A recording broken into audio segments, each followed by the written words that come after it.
जो बता रहे हैं दूसरा सही, आप बताइए पोर्टल सिस्टम होता क्या है? क्या है पोर्टल सिस्टम?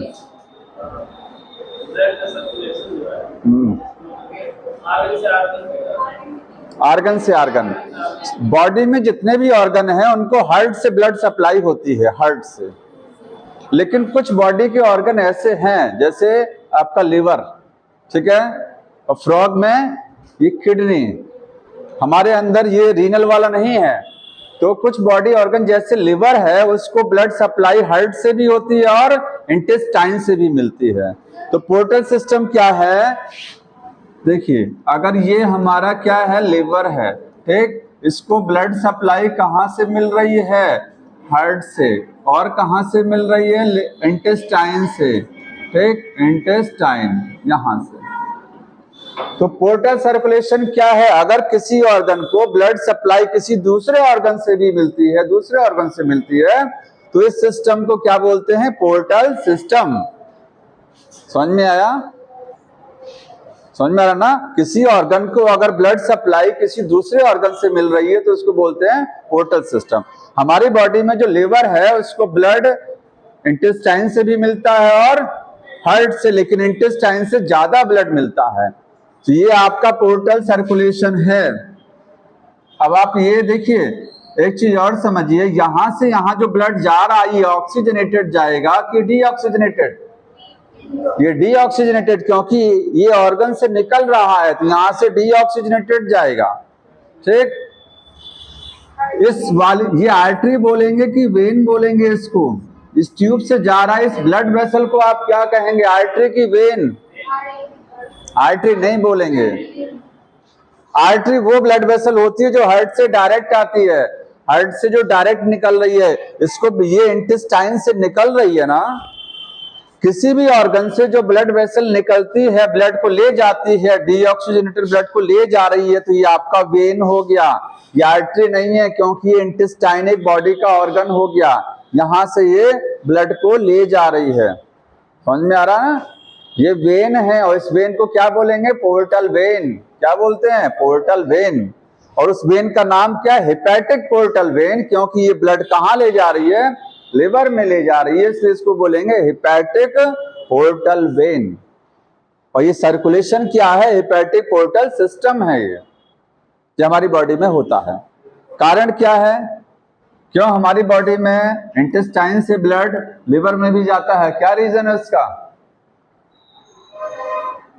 जो आप फूड खाते हैं जिससे ज्यादा ग्लूकोज बॉडी में अगर है तो उसको किस में कन्वर्ट करना पड़ेगा? ग्लाइकोजन में। और वो कन्वर्जन कहाँ होगा? वो कन्वर्जन लिवर में होगा।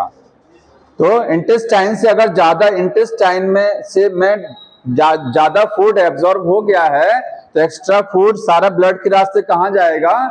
लिवर में जाएगा, ठीक है। लिवर में उसकी प्रोसेसिंग होगी। तो ये आपको फ्रॉग में देखने को मिलता है, फ्रॉग में भी है, हमारे अंदर भी है हेपेटिक पोर्टल सिस्टम। फ्रॉग में एक सिस्टम और है, रीनल पोर्टल सिस्टम। ध्यान सुनिएगा, फ्रॉग में एक सिस्टम और होता है, उसको क्या बोलते हैं? Renal portal system. रीनल का मतलब क्या है? किडनी। रीनल मीन्स किडनी, ठीक है। हाँ, तो फ्रॉग में जो लोअर लिम्स है, लोअर लिम्स का मतलब उसके जो पिछले पैर हैं, ठीक, उनसे ब्लड कहाँ जाता है? किडनी में जाता है। कहाँ जाता है? किडनी में। जैसे यहाँ पर इंटेस्टाइन से ब्लड लिवर में जा रहा था, फ्रॉग में लोअर लिम्ब से ब्लड कहाँ जाएगा? किडनी में जाएगा। तो किडनी को क्या ब्लड लोअर लिम्ब से ही मिलेगा? नहीं, हार्ट से भी मिलेगा, हार्ट से भी मिलेगा, ठीक है। जैसे यहाँ लिवर को ब्लड कहाँ से मिल रहा था? इंटेस्टाइन से आ रहा है, लेकिन हार्ट से, क्योंकि हार्ट से अगर नहीं आएगा तो ऑक्सीजन कैसे मिलेगा लिवर को? लिवर सरवाइव कैसे करेगा? ऑक्सीजन भी तो चाहिए ना। तो यहाँ से ऑक्सीजनेटेड, ठीक है, और यहाँ से इंटेस्टाइन से जो ब्लड जा रहा है वो कौन सा है? डीऑक्सीजनेटेड। यहाँ तक समझ में आ रहा है? तो क्वेश्चन क्या था? फ्रॉग में renal portal system is special Venus connection. ये कनेक्शन कैसा है? वीनस है, क्योंकि पोर्टल सिस्टम में जो ब्लड वेसल होती है उसको आप क्या बोलते हैं? वेन। इसमें जो ब्लड फ्लो करता है वो है वीनस ब्लड, वेन्स में बहने वाला ब्लड कौन, क्या कह रहे हैं, कुछ नहीं कर रहे हैं, देखते रहिए। वेन्स में जो ब्लड फ्लो है उसको क्या बोलेंगे, वीनस ब्लड। ये वीनस सर्कुलेशन है, समझ में आया। तो वीनस स्पेशल वीनस कनेक्शन है, दैट लिंक, बताइए रीनल पोर्टल सिस्टम किसको किससे कनेक्ट करता है। तो यहाँ पर लिखा है किडनी को कनेक्ट करेगा किससे, lower part of the body से, ठीक है। ये ह्यूमंस में नहीं है, ये फ्रॉग में देखने को मिलेगा, ठीक।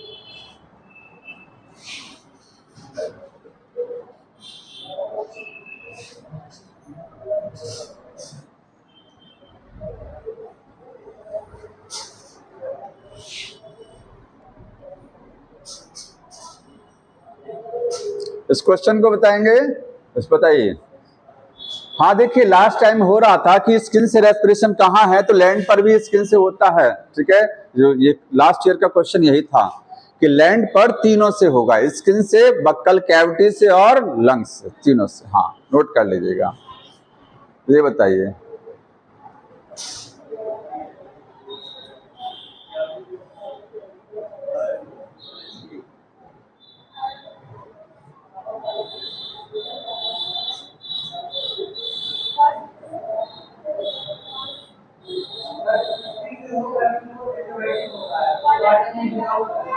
हाँ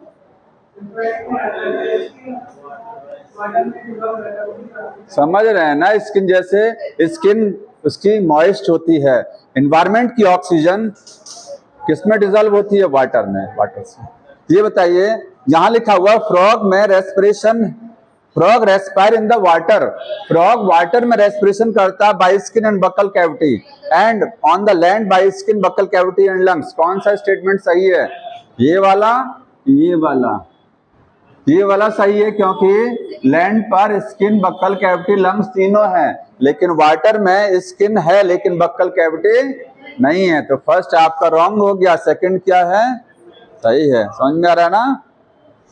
statement is false for the water, water के लिए फॉल्स है, but true for the land. पहला वाला, पहला वाला, पहला वाला ना, ये बताएंगे।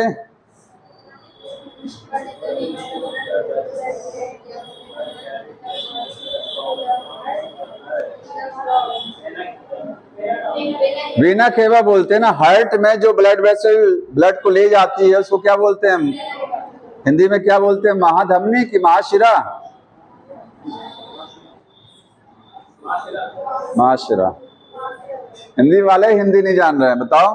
हाँ फिर कहते हैं हिंदी में पढ़ा रहे, हिंदी की एबीसीडी तो पढ़ के आइए, हिंदी का एबीसीडी तो पता होना चाहिए, ठीक है। छोटे हाथ से अनार नहीं पता तो कैसे वर्ड बना ले जाएंगे, नहीं बनेगा, उतना पता होना चाहिए।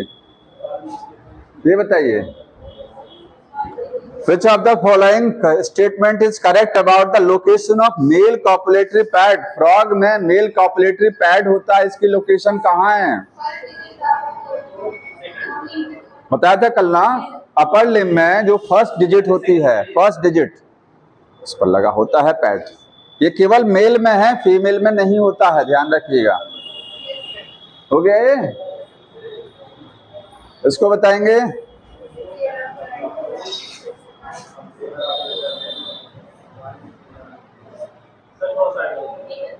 हम बाहर चले जाएं, कहो तो पूरा साइड हो जाए, तुम बस तुमको दिखना चाहिए।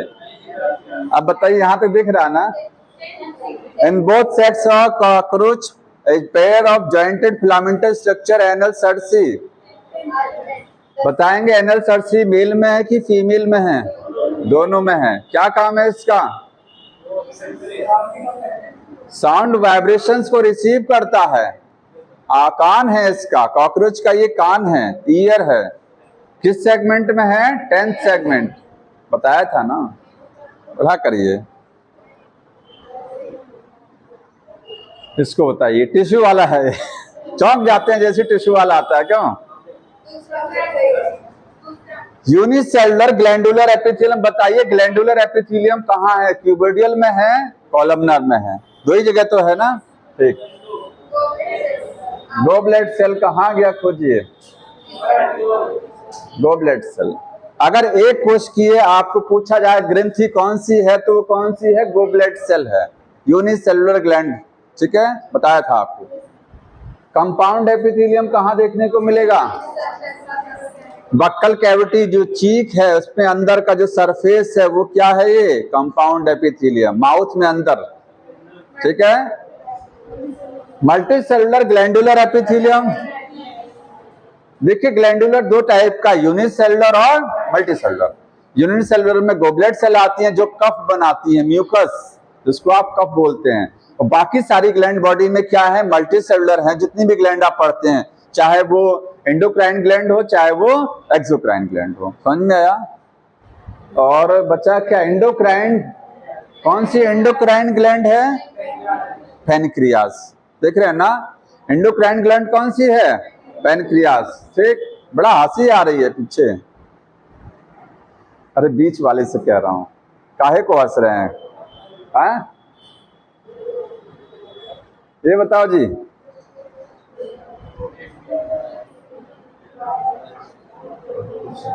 ये आपका कॉकरोच से है। खाने को स्टोर कौन करता है? कॉकरोच में भोजन कहाँ इकट्ठा होता है? क्रॉप में। पढ़ा ना? देखिए पढ़ के आया करेंगे चैप्टर को, तब आप क्वेश्चन कर पाएंगे, नहीं तो नहीं कर पाएंगे। 6 से 8 ब्लाइंड ट्यूब्यूल्स देखने को मिलती हैं फोर गट और मिड गट के जंक्शन पर। वो क्या है? इसका दूसरा नाम हेपेटिक सीकी और रिंग ऑफ 100 to 150, ये मालपीजियन ट्यूब्यूल्स हैं। और स्ट्रक्चर यूज फॉर ग्राइंडिंग कौन कराता है? गिजार्ड। ठीक है, क्रॉप के जस्ट नीचे।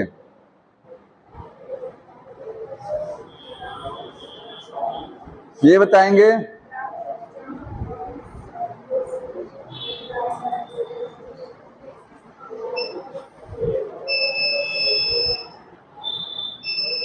फैन,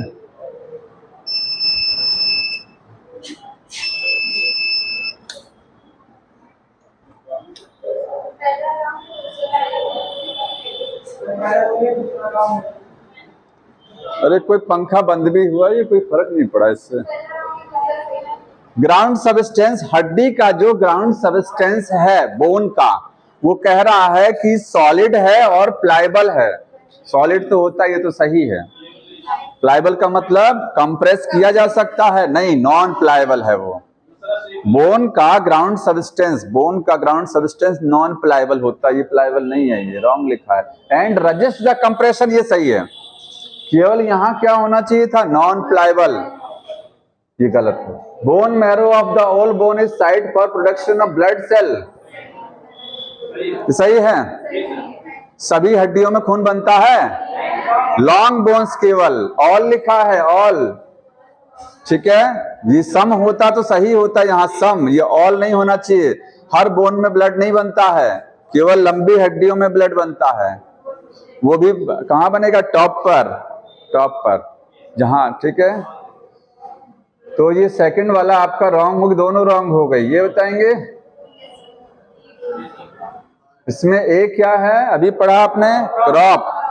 बी क्या है? गिजार्ड। सी क्या है? गैस्ट्रिक सीकी। और डी क्या है? Malpighian tubules. आ रहा ना समझ में? डायग्राम बुक में दिया हुआ है। ये बताइए, एपिथेलियल टिश्यू में सीलिया होते हैं। अच्छा, देखते भी जाइएगा, एक बुक से आपके कोई क्वेश्चन हट करके ये भी देखिएगा, जो आपकी बुक में है क्या उससे हट करके कोई क्वेश्चन है, ये भी देखिएगा। अब तक नहीं है। एपिथेलियल टिश्यू में सीलिया, हाँ क्या कह रहे हैं? हाँ बताइए, मैं नहीं बता रहा हूं, आप ही लोग बताइए, पढ़िए इसको पहले।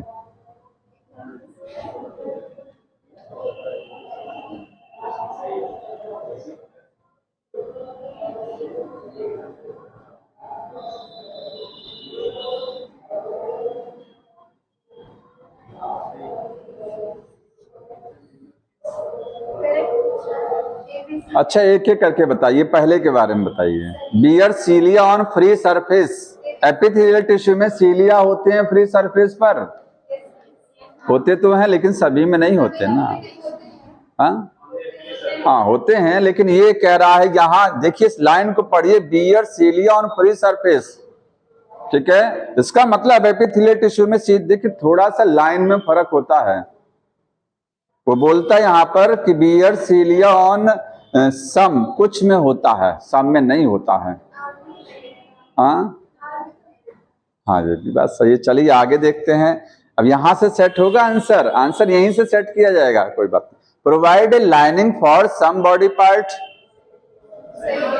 एपिथेलियल टिश्यू लाइनिंग बनाता है कुछ शरीर के अंगों की, ठीक है। Compound epithelium is multi layered meant for limited role, ये तो बुक में लाइन लिखा हुआ है। Location at the tip of the nose, epithelial tissue nose की टिप में। हाँ ये सही है कि नहीं सही है बताइए। तो सही क्यों नहीं है? नोज की टिप पर तो एपिथेलियल टिश्यू होता कि नहीं, स्किन चढ़ी हुई है नोज पर ना। आपके नोज पर क्या है? स्किन है, तो बताएंगे।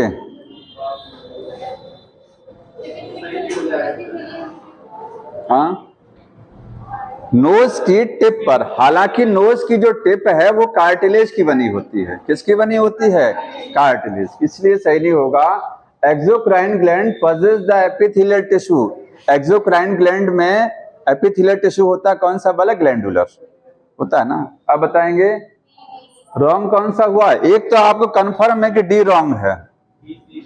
अब डी रॉन्ग है तो बाकी बचे कितने? यहां पहले में डी दे रहा है तो पहला होगा नहीं, बाकी हमारे पास ए बी और सी और ई, तो कहां है ये? A B C, A B C, देखिए ए बी सी, लास्ट वाला ई गायब किया, इसमें क्या है? बी सी ई। एक तो फंस गया मामला, एक पर देख रहे हैं। अगर इसको आप सही करते हैं तो यहाँ ए बी सी ओनली है, ये बी सी ई है, तो ई को तो पता है हमको, कंफर्म है। ई हम जान रहे हैं कि 100% सही है ना, तो ई को हमको सही करना पड़ेगा। इसमें ई 100% सही है, तो आपके पास छोड़ने वाला ऑप्शन कौन सा बचना चाहिए? देखिए थोड़ा सा आंसर में फ्लेक्सिबिलिटी होनी चाहिए। ऑप्शन जिस हिसाब से बनाया जा रहा है उस हिसाब से आप मोस्ट एप्रोप्रिएट आंसर भी तो देना होता है हमको, जो सबसे ज्यादा सही है। अब क्योंकि जानना ये 100% सही है, ठीक, इसलिए आपका ये जो ए आंसर दिख रहा है बियर्ड सीलिया, सॉरी कौन सा वाला, एक हमने गलत किया था, हाँ ये वाला। फ्री सरफेस पर सीलिया होते तो हैं लेकिन वो सभी में नहीं होते हैं, ठीक। ये फर्स्ट पेज हो गया। आगे बताइए। गर्मी बहुत हो रहा है आज। ये बताएंगे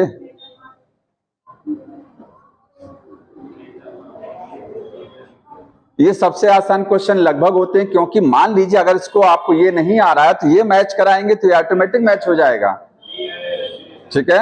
अगर 3 मैच करा ली तो ऑटोमेटिक हो जाएगा। बताएंगे इसको मैच कराएंगे किससे हो गए? पैरामोटाबोलस, ठीक। ब्रेन किससे मैच करेगा? चौथे से। विजन ओमिटिडिया, रेस्पिरेशन स्पारिकस, ठीक। ये सब किसके बारे में बात कर रहा है? कॉकरोच के बारे में है। समझ में आया ना?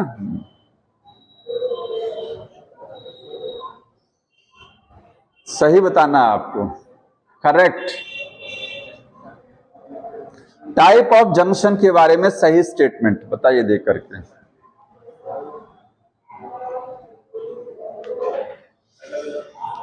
बताइए फर्स्ट के बारे में, फर्स्ट बताइए।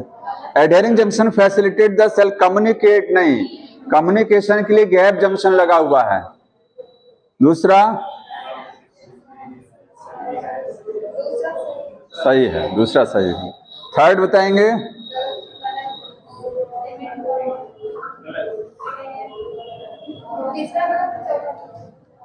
पूछा क्या है, कौन सा करेक्ट है? Tight junction help to perform cementing, cementing के लिए एडहेरिंग जंक्शन है, एडहेर में, ठीक है।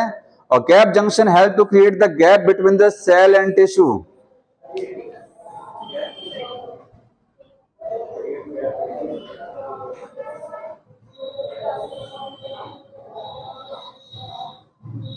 लास्ट वाला सही है ना? विच ऑफ द फॉलोइंग, हाँ हाँ कुछ बता रहे हो। तीसरा गलत है, मैं जान रहा हूं। तीसरे में ये वर्ड गलत लिखा हुआ, सीमेंटिंग नहीं होना चाहिए, ठीक है। Tight junction help to stop the leaking across tissue, help to stop substances from, ये सही है।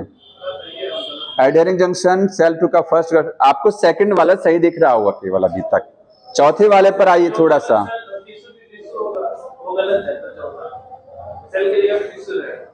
Between the cells and tissue, हाँ वो लिख दिया इसने, सेल और सेल के बीच में होता है, सेल और सेल के बीच में गैप क्रिएट कराता है, कम्युनिकेशन, ठीक है।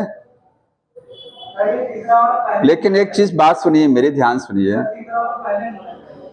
मेरी बात सुन लीजिए, तीसरा गलत क्यों है देखिए, ये लास्ट क्यों रॉन्ग है, मेरी बात सुनिए। इस क्वेश्चन में पढ़िए, which of the following statement is correct about the type of junction and their role. आपको टाइप ऑफ जंक्शन, उसका काम बताना है। एडहेरिंग जंक्शन क्या करता है? कम्युनिकेशन में मदद करता है? नहीं। टाइट जंक्शन लीकेज को रोकता है? सही। टाइट जंक्शन सीमेंटिंग मटेरियल का काम करता है नेबरिंग सेल में? रॉन्ग। और गैप जंक्शन गैप क्रिएट करता है, ठीक है गैप बनाता है, लेकिन ये इसका काम नहीं है, ये फंक्शन नहीं है। पूछ रहा है आपको टाइप ऑफ जंक्शन और उसका रोल बताना है, तो ये इसका रोल नहीं है, इसका रोल दिया ही नहीं है। रोल क्या है इसका? कम्युनिकेशन। यहां ये वाला वर्ड उठा करके यहां लगा देता, ये वर्ड कम्युनिकेट, तो ये आंसर सही हो जाता। फिर नहीं, देखिए ये रोल पूछा है इसने, ठीक है, समझ में आ रहा है?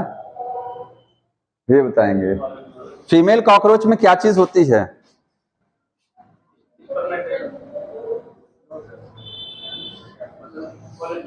कोलिटल ग्लैंड है, हाँ फीमेल कॉकरोच में है। और क्या है? ये है कि नहीं है mushroom shape gland? Mushroom gland male में होती है, मेल में है, ठीक है, फीमेल में नहीं है। स्पर्मेथ की फीमेल का पार्ट, एनल स्टाइल मेल का पार्ट, फैलिक ग्लैंड मेल का, क्योंकि जहां मशरूम ग्लैंड वहीं ये पर भी, ये भी है। आंसर सही हुआ कोलेट्रल स्पर्मेथ की ओनली, ठीक है, समझ में आ रहा ना? नहीं पढ़े होंगे तो बोरियत लग रहा होगा।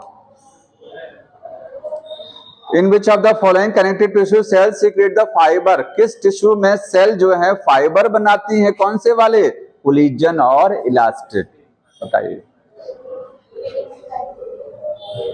क्वेश्चन समझ में आ रहा है? किस टिश्यू में कोलिजन और इलास्टिन वाले फाइबर देखने को मिलते हैं?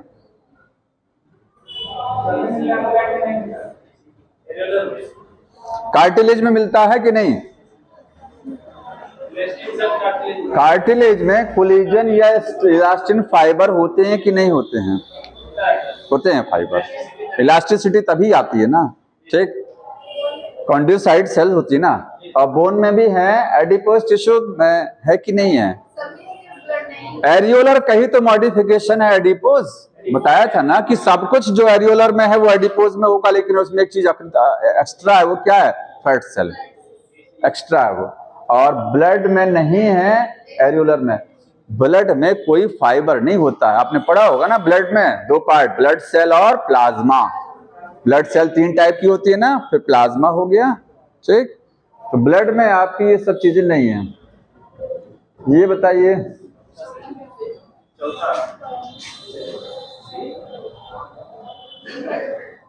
Compound epithelium ciliated glandular compound,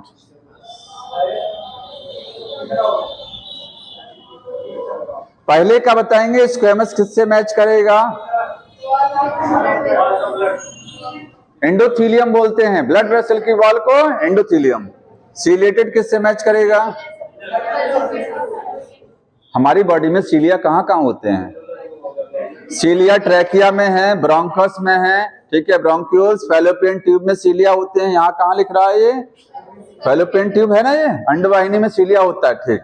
glandular जहां ग्लैंड्स होगा, बताइए ग्लैंड्स कहां हैं? ये ग्लैंड्स है ना, ठीक। बचा क्या? कंपाउंड हो गया, समझ में आया? ये बताइए, डेंस रेगुलर डेंस इरेगुलर बताया था आपको।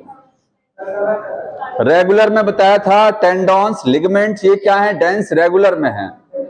तो रेगुलर में लिगामेंट डेंस रेगुलर है, इरेगुलर नहीं है। और कार्टिलेज क्या है, डेंस रेगुलर है कि क्या है? अरे कैसे रेगुलर हो जाएगा, वो स्पेशलाइज्ड है। कुछ नहीं है, वो स्पेशलाइज्ड है। बोन है, कार्टिलेज है, ब्लड है, ये स्पेशलाइज्ड है। नहीं याद आ रहा है? कंफ्यूज हो गया, ज्यादा पढ़ने से ही दिक्कत आती है। देखिए आपको कनेक्टिव टिश्यू में बताया था एक चीज, लूज कनेक्टिव टिश्यू, उसमें दो टाइप थे, एरियोलर था, एडिपोज था। Dense connective tissue, dense regular, dense irregular. और अगला था स्पेशलाइज्ड कनेक्टिव टिश्यू, उसमें था स्केलेटल कनेक्टिव टिश्यू और फ्लूइड कनेक्टिव टिश्यू। स्केलेटल में दो पार्ट पढ़ा था, बोन और कार्टिलेज, याद आ रहा है? ठीक, तो बोन जो है वो, ये कार्टिलेज जो है ये सब नहीं है, डेंस रेगुलर इरेगुलर। ठीक, ये बताइए, नहीं कार्टिलेज रेगुलर इरेगुलर में है या नहीं है, वो तो स्पेशलाइज्ड में पढ़ते हैं ना, स्केलेटल वाला है। मास्ट सेल कहां पढ़ा है, मास्ट सेल एरियोलर, कहां पढ़े हैं, areolar. Inner surface of bronchiole ciliated. Blood क्या है, देखो मिल गया, specialised. Tubular part of nephron, nephron में क्यूबोडियल होता है, ध्यान रखिएगा, क्यूबोडियल एपिथेलियम, सिंपल क्यूबोडियल। ठीक है, ये सब बुक में लिखा है, कोई अलग नहीं है, ये सारे एग्जाम्पल वहीं के हैं, कुछ एक्स्ट्रा है ये नहीं है। देखिए ये बताओ जी, गोबलेट सेल यूनिसेलुलर ग्लैंड है, सही है। ईयर वैक्स क्या होता है, ईयर वैक्स क्या है, होता क्या ईयर वैक्स, कान से निकालते हैं, ठीक, वो है। तो ईयर वैक्स एक्सोक्राइन ग्लैंड से बनता है ना, कान में जो क्या बोलते हैं, फूट बोलते हैं ना, तो वो क्या है, ग्लैंड से बनता है। और वो ग्लैंड कौन सी वाली होती है, एक्सोक्राइन। भाई एंडोक्राइन ग्लैंड्स अलग हैं, बाकी सारी ग्लैंड क्या है, एक्सोक्राइन। लग रहा वहां से दिख नहीं रहा था क्या, यहां से अब अच्छा दिखेगा। जैसे सिनेमा हॉल में जाते हैं तो आगे वाली सीट किसकी होती है, अरे ज्यादा पैसा वालों की होती है, पीछे वालों की होती है। आगे वाले पे कौन बैठता है, सबसे बड़े लोग। क्यों, आगे बैठे ना, इसीलिए कह रहे हो, इसीलिए मैं कुछ कह नहीं रहा हूं। हाँ, ये बताइए जी, कंपाउंड एपिथेलियम,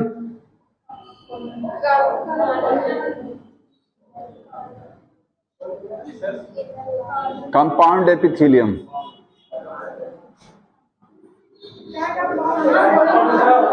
अरे कंपाउंड नहीं, सॉरी, कॉलमनर। हाँ बताओ जी, दूसरा columnar, inner lining of the stomach and intestine. अच्छा, और देख लीजिए, डक्ट ऑफ ग्लैंड है, इनर लाइनिंग ऑफ ब्रोंक्यूल्स नहीं है, और एंडोथेलियम है नहीं है, तो ये सही हो सकता है। आप आगे जाइए, पहले सिलिएटेड मैच कराइए, सिलिएटेड मिलेगा आपको इससे, सिलिएटेड इससे मिल गया, स्क्वैमस किससे मिलेगा, एंडोथेलियम से, क्यूबोडियल किससे मिलेगा, डक्ट ऑफ, बचा क्या चीज, ये बचा ये ना, ये मिल गया ये, क्योंकि कॉलमनर में भी ग्लैंड्स होती हैं, कॉलमनर एपिथेलियम में भी क्या है, ग्लैंड्स हैं, क्यूबोडियल में भी, इसलिए वो इनर स्टमक में हमारे और इंटेस्टाइन में ग्लैंड्स होती हैं। ये बताइए कौन सा कनेक्टिव टिश्यू नहीं है, ये कनेक्टिव है, ये कनेक्टिव है, ये न्यूरोग्लिया नर्वस, ठीक है, नर्वस टिश्यू में आता है। ये 2 पेज फिनिश हो गया, देखिए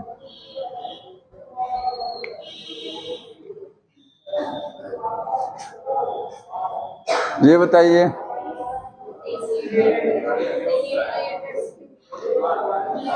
ciliated, goblet cell, glandular tissue, tendons dense regular, adipose loose connective. ठीक हो गया ये? इसको बताएंगे।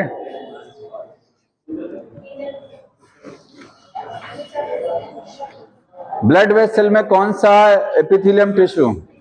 Simple squamous epithelium. और ब्लड वेसल की वॉल को क्या बोलते हैं? एंडोथेलियम। ठीक है, ये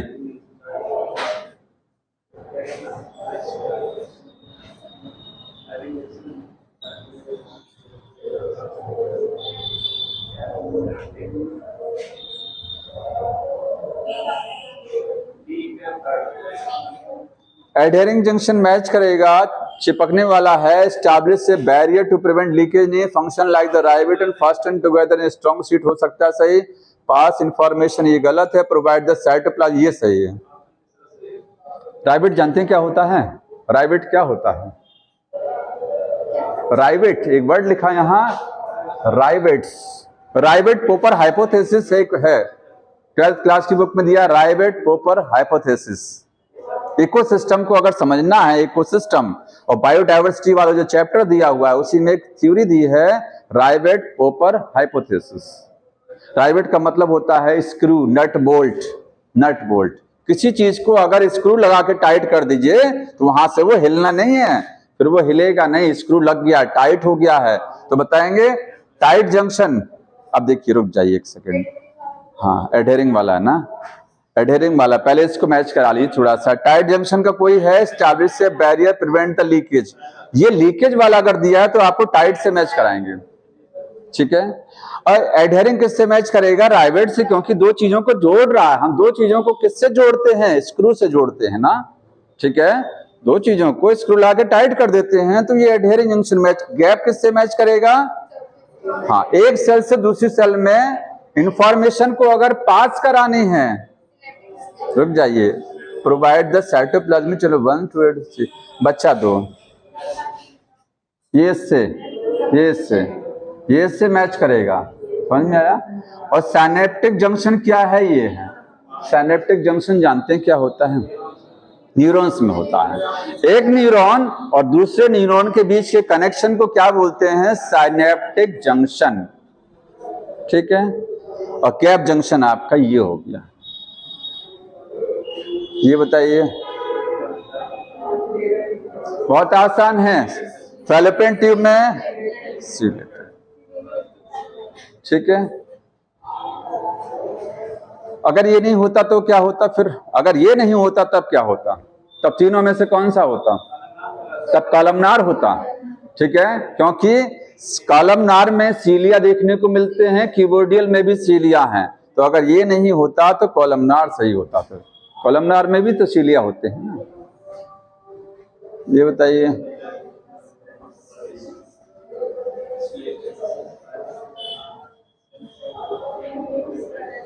जो स्केलेटल मसल्स हैं वो यूनिन्यूक्लिएटेड होती हैं कि नहीं? हाँ बताइए, मल्टीन्यूक्लिएटेड। मल्टीन्यूक्लिएटेड याद आ रहा है? 3 तरह की मांसपेशियां, रेखित मांसपेशी, अरेखित और हृदय वाली। तो जो रेखित होती है उसमें क्या है? एक सेल में ढेर सारे न्यूक्लियस होते हैं, और सारी सेल क्या होती हैं? बंडल में होती हैं। स्केलेटल मसल फाइबर यूनिन्यूक्लिएटेड नहीं होता है, मल्टीन्यूक्लिएटेड होता है।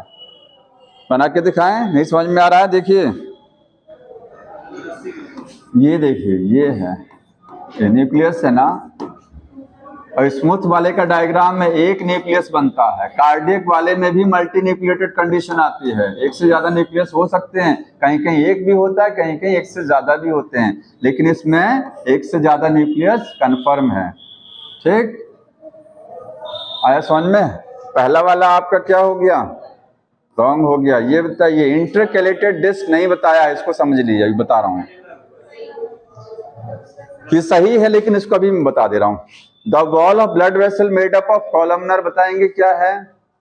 ब्लड वेसल की वॉल एंडोथेलियम, स्क्वैमस, सिंपल। ठीक है, हाँ। स्मूथ में ये रॉन्ग हो गया।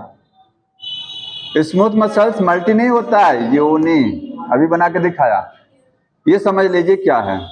इंटरकैलेटेड डिस्क क्या होती है? जो हार्ट की मसल होती है, हार्ट में, ये हार्ट में मसल हैं, ये आपस में जुड़ी होती हैं, ये कनेक्शन देख रहे हैं ना डायग्राम बुक में। आप हार्ट की मसल को पढ़ते हैं, ये देखिए, ये बीच बीच में आपको ये दिखाई दे रहा है, ये है इंटरकैलेटेड डिस्क। इसमें क्या है, बीच में गैप होता है, इस सेल को इस सेल से कम्युनिकेशन में मदद करता है। और हृदय की सारी पेशियां एक साथ मिल करके काम करती हैं। हृदय जब धड़कता है तो उसकी जितनी मांसपेशियां होती हैं वो सब एक साथ मिलके काम करती हैं, तो कम्युनिकेशन में मदद करता है, कोऑर्डिनेशन। लिखा ना, intercalated disc allow the cardiac muscle to contract as a unit. Cardiac muscle जो जब सिकुड़ती हैं तो पूरा एक साथ सिकुड़ती हैं, एक साथ, एक यूनिट में। समझ में आ रहा ना? क्योंकि कम्युनिकेशन जब होगा, दो सेल के बीच का कम्युनिकेशन, बातचीत होगी, तभी तो कोऑर्डिनेशन बनेगा। अगर दो लोग बातचीत नहीं कर रहे हैं तो कैसे उनमें समन्वय स्थापित हो जाएगा? तो दोनों अलग अलग रास्ते पे चलेंगे कि नहीं चलेंगे? साथ में कब होंगे? जब कोऑर्डिनेशन होगा। तो कोऑर्डिनेशन के लिए लगा हुआ है वो। ये बताइए,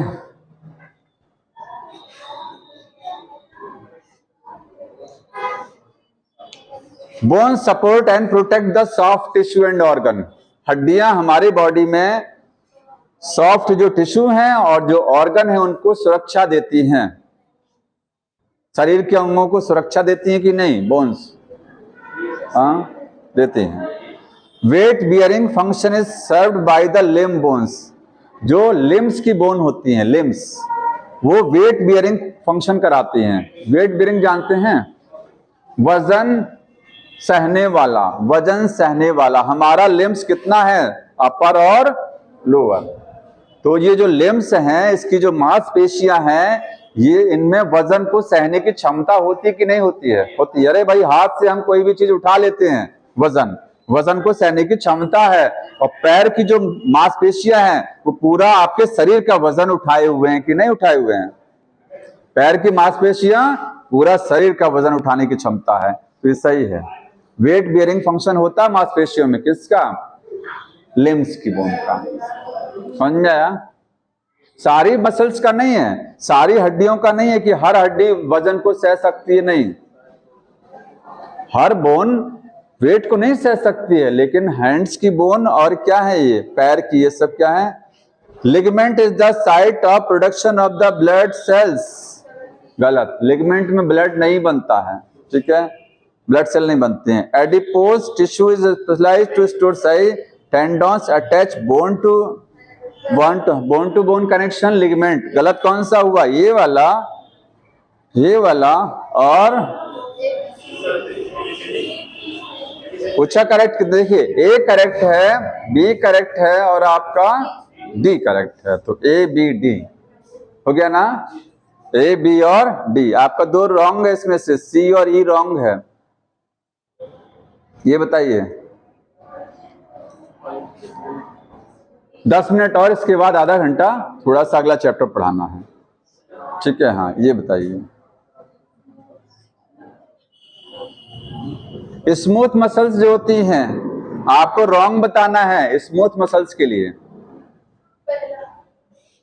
स्मूथ मसल्स का मतलब अरेखित पेशियां। Communication among the cells is perform by intercalated disc. तो हार्ट की मसल में होता है। कहां होता है? हार्ट में। These muscles are present in the wall of blood vessels। हमारी खून की नलिकाओं में स्मूथ मसल्स होती हैं कि नहीं होती हैं? होती हैं। कैसे? ब्लड की वेसल्स कॉन्ट्रैक्ट और रिलैक्स करती हैं। जो नब्ज होती है, नब्ज, ये क्या है? इसको टच करते हैं तो इसमें कॉन्ट्रैक्शन और रिलैक्सेशन होता है ना, तभी तो पता लगता है ना कितनी बार अप एंड डाउन हो रहा है। इसका मतलब हमारी खून की नलिकाओं में संकुचन और शिथिलन हो रहा होता है। जब हार्ट ब्लड को फेंकता है तो क्या करती हैं? रिलैक्स करती हैं, ठीक है? फैल जाती हैं और उसके बाद कॉन्ट्रैक्ट हो जाती हैं। तो ये आपका सही है, ठीक है? तीसरा बताइए, the muscles have no stress. Smooth muscles में कोई धारी नहीं होता है। स्ट्रेशंस का मतलब धारियां, तो सही है, धारी नहीं होता है। They are involuntary. ये अनैच्छिक मसल्स हैं। अनैच्छिक होती हैं कि नहीं होती हैं? पीछे वाले बताते नहीं है, बताओ जी। अनिच्छिक होती हैं। ऐच्छिक कौन सी होती है? केवल स्केलेटल, जो हमारी इच्छा पर चलती है। ये बताइए। ये अर्थवर्म का है, इसको छोड़ सकते हैं, लेकिन आया कब है ये? 2021। थोड़ा सा यही एक क्वेश्चन जो है, हाँ, जो आपके इसमें, हाँ, अर्थवर्म नहीं है, अब नहीं है अर्थवर्म। जनरल कैरेक्टर पढ़ना है अर्थवर्म में, अर्थवर्म का फाइलम एनालिटा पढ़ना है, लेकिन उसमें इसका जिक्र ही नहीं है। यही एक क्वेश्चन जो थोड़ा सा हट के आया हुआ है, ठीक, जो अब सिलेबस में नहीं है। बताइए, फॉलोइंग आर द, ये पढ़ा किसी ने? प्रोस्टोमियम क्या होता है? हाँ, अर्थवर्म में प्रोस्टोमियम नहीं जान रहे हैं। अर्थवर्म की बॉडी में कितना सेगमेंट? 100 से 120 सेगमेंट। जो पहला सेगमेंट होता है उसको क्या बोलते हैं? पेरिस्टोमियम। और पहले सेगमेंट के पास ही तो माउथ लगा होता है। जो फर्स्ट सेगमेंट अर्थवर्म का पहला सेगमेंट है, उस पर वही क्या है? आगे माउथ होता है। तो उसी फर्स्ट सेगमेंट पर ऐसे छज्जा निकला होता है, ऐसे खिड़की के बगल में छज्जा निकला हुआ है, उसी छज्जे को क्या बोलते हैं? प्रोस्टोमियम। ये क्या है? प्रोस्टोमियम। क्या करता है अर्थवर्म? उससे बुलडोजर की तरह काम करता है, मिट्टी खोदता है इसी छज्जे से ही। ये माउथ है नीचे, ये पहला सेगमेंट हो गया। पहले सेगमेंट के ऊपर की साइड में क्या लगा? एक छज्जे के आकार की एक संरचना लगी हुई है, इसको बोलते हैं प्रोस्टोमियम। डिगिंग में मदद करता है, खोदने में, बिल बनाने में। समझ में आया? तो प्रोस्टोमियम। और पहले सेगमेंट को क्या बोलते हैं? पेरिस्टोमियम। समझ में आया?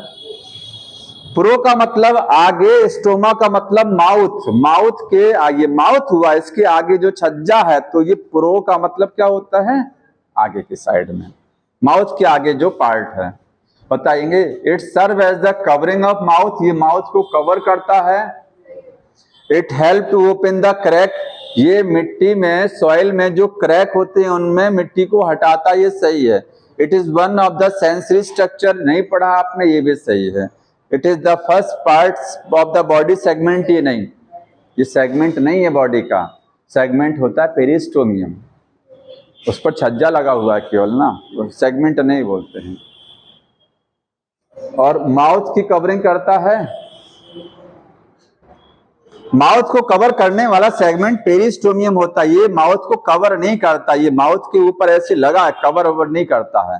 समझ में आया? माउथ को नहीं कवर करेगा, ध्यान रखिएगा। तो आप मैच करा लीजिए, बी सी और बी सी, बस। इसको बताइए। फिर वही आ गया, ये बार बार कई बार ये पीछा नहीं छोड़ रहा है तो ना।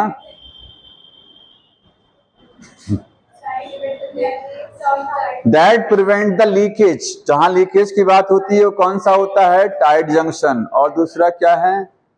Facilitate the communication. कम्युनिकेशन के लिए कौन सा है? गैप। तो टाइट और गैप की बात हो रही है। पहला किसका है? Tight junction. आगे किसकी बात हो रही है? Gap junction. जल्दी बताओ इसको जी, बता दें आगे। क्यूबोइडल एपिथेलियम, ब्रश बॉर्डर और माइक्रोविलाई फाउंड इन द। कितने लोग जानते हैं सही इसका आंसर? हाँ, क्यूबोइडल एपिथेलियम ब्रश बॉर्डर के साथ में। दरअसल में क्यूबोइडल 3 तरीके का होता है, सिंपल क्यूबोइडल, ब्रश बॉर्डर और सीलिएटेड। तो ब्रश बॉर्डर आपको पीसीटी में देखने को मिलता है, एब्जॉर्प्शन बढ़ाता है। बस ये पेज नहीं कराएंगे, ठीक है? यहां तक हो गया। 30 क्वेश्चन हो गया ये आपका। आप थोड़ा सा पढ़ लीजिए।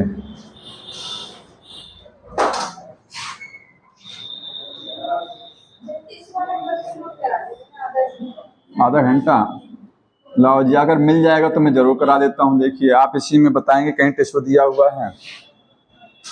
लेकिन एक चीज समझ लीजिएगा, टिश्यू में ओल्ड क्वेश्चन मिलेगा, फिर जो पुराने जमाने वाले क्वेश्चन भी इसमें रखा होगा, जो अब नहीं आते हैं, ठीक है? एनसीईआरटी बेस्ड क्वेश्चन या जो आज के समय वाले क्वेश्चन। देखिए, मैं कहीं खोजिए कि टिश्यू का, खाली टिश्यू का क्वेश्चन टॉपिक वाइज है कि नहीं है इसमें। टॉपिक वाइज कहाँ है जी?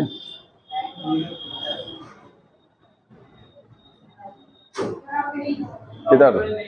नहीं है कहीं है भाई, टॉपिक वाइज है। फ्रॉग हो गया, दरअसल में टिश्यू हट गया, सॉरी टिश्यू यहाँ पर इन्होंने दिया नहीं है, ठीक है। ये देखिए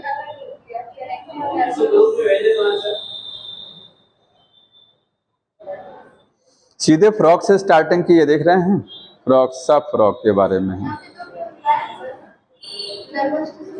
है मिल गया। ये देखिए, बताइए कौन सा वाला इसमें, कई इसमें दिया हुआ आपका एपिथेलियम है, ग्लैंडुलर सेल जंक्शन है, सिंपल एपिथेलियम, कनेक्टिव टिश्यू, कौन सा वाला देखना है? सिंपल और कनेक्टिव।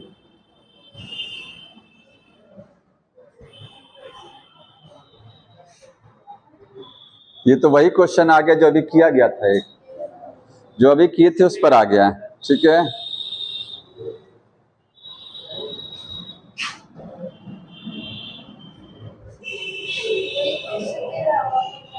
रहेगा वही, कुछ एक्स्ट्रा भी रहेगा, लेकिन कुछ क्वेश्चन आपके वही रहेंगे क्योंकि वहां वो क्वेश्चन दिया हुआ था।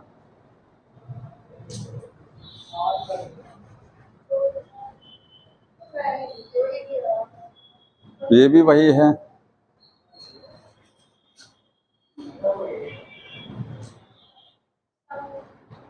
अरे कम क्वेश्चन थोड़ी ना थे। कीबोर्डियल एपिथेलियम, ब्रश बॉर्डर हो गया आपका, गोबलेट सेल मॉडिफाइड, ये गोबलेट सेल, ये शायद कुछ अलग से है क्या? वही है, ये आया था क्वेश्चन, ये देखे थे इसको।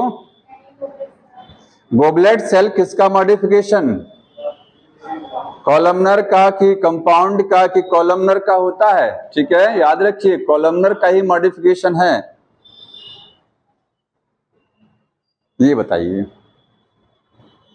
इसको बताइए। The ciliated epithelial cells required to move the particle on the mucus in the specific direction they are mainly, ये जानते हैं। हो सकता है ये क्वेश्चन चौथे पेज पर हो सकता है ये चौथे पेज पर दिया हो।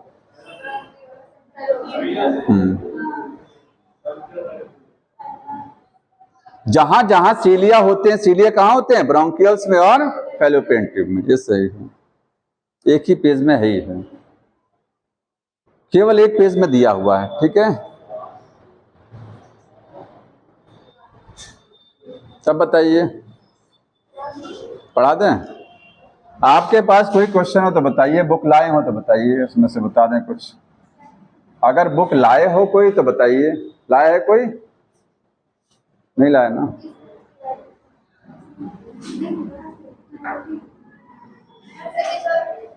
लाइए, देखो गिर गया कुछ।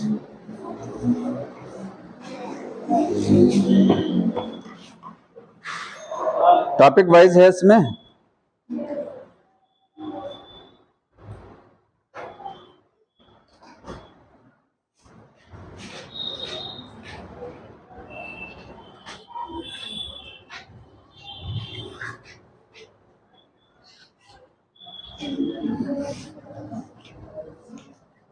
ये कौन सा चैप्टर ओपन करके दे दिए हैं भाई? Biology, general nutrition, biomolecule, anatomy of the flowering plant, ही आ गया।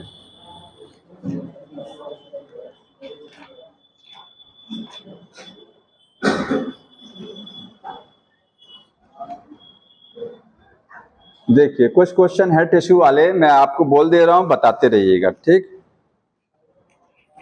कितने हैं इसमें? अर्थवर्म।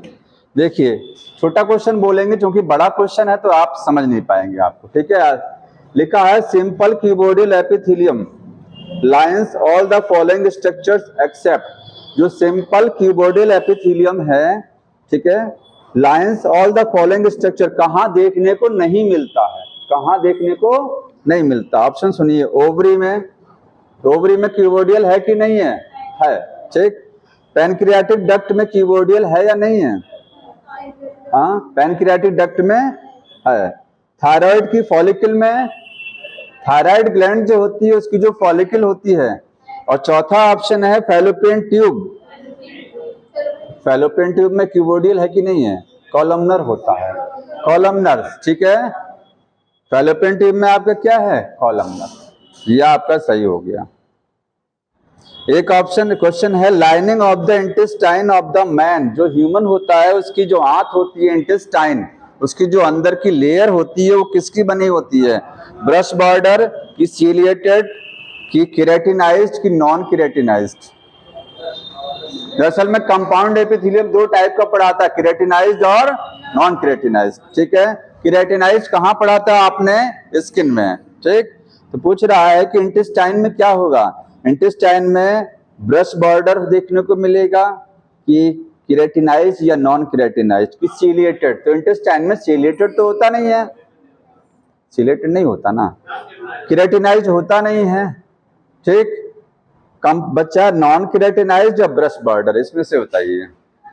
नॉन केराटिनाइज्ड की ब्रश बॉर्डर, ब्रश बॉर्डर होता है। क्यों? क्योंकि स्मॉल इंटेस्टाइन जो छोटी जो आपकी आंत है, आंतों में अवशोषण होता है, अवशोषण को बढ़ाने के लिए कौन सा टिश्यू लगा है?